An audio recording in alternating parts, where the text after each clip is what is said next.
volume te kry met 'n haaryster. Deel jou hare in 4 of 5 stukke. Dit is makliker om hare stuk te stileer. Begin by jou eerste stuk.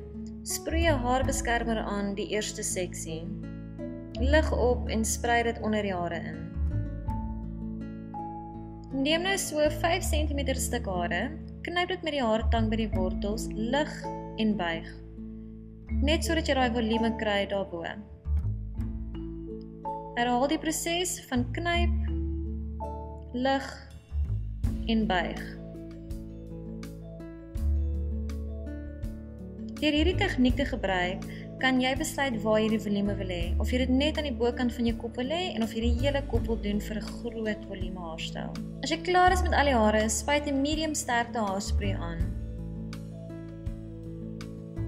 Geniet nou jou pragtige lewendige hare.